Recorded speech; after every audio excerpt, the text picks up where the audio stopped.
അന്ധവിശ്വാസമാണ്. ആചാരം ദുഷിച്ചാൽ കൈപ്പിടിയിലായിരിക്കണം. വർഗീയവാദികളുടെ താവളമായി ആരാധനാലയങ്ങൾ മാറാൻ പാടില്ല.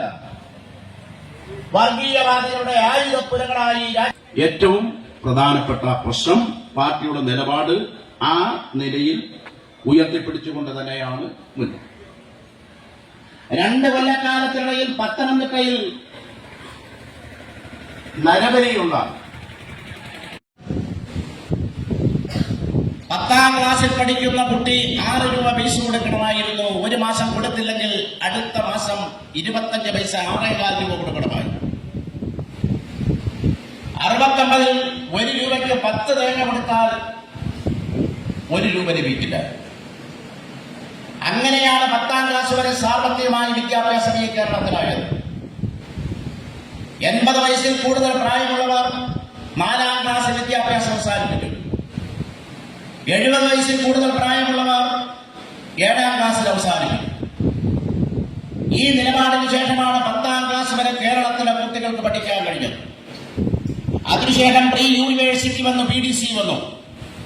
ഇന്ന് ലോകത്തിന്റെ മലയാളം സംസാരിക്കുന്നവർ, ആ മലയാളി ഇന്ന് ലോക മലയാളിയായി മാറി.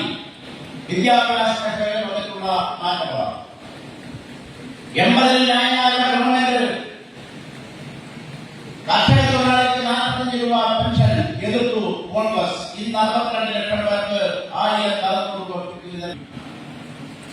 96-ൽ ഗവൺമെന്റ് വീണ്ടും 10% തുക ജില്ലാ ബ്ലോക്ക് ഗ്രാമപഞ്ചായത്ത് വികസനത്തിന് വേണ്ടി ലഭിച്ചു. ഗവൺമെന്റ് വന്നു 50% മാറ്റി. ഔദ്യോഗിക ഭാരവാഹികളെ റിസർവേഷൻ ഏർപ്പെടുത്തി. പുരുഷനാണ് പ്രസിഡന്റിൽ വൈസ് പ്രസിഡന്റ് വനിത. പാർട്ടി സമ്മേളനവുമായി ബന്ധപ്പെട്ട് ഞാൻ ആദ്യം ബ്രാഞ്ച് സമ്മേളനത്തിൽ പോയത് ആര്യങ്കാവ് പഞ്ചായത്തിൽ അച്ചൻകോവിൽ ആദിവാസി വിഭാഗത്തിൽപ്പെട്ട ആളുകൾ 11 പേരുള്ള പാർട്ടി ബ്രാഞ്ച് സമ്മേളനത്തിലാണ്. ആര്യങ്കാവ് പഞ്ചായത്തിലെ CDS ചെയർപേഴ്സൺ ആദിവാസി വരും. ആര്യങ്കാവ് പഞ്ചായത്തിലെ പ്രസിഡന്റ് ആദിവാസി.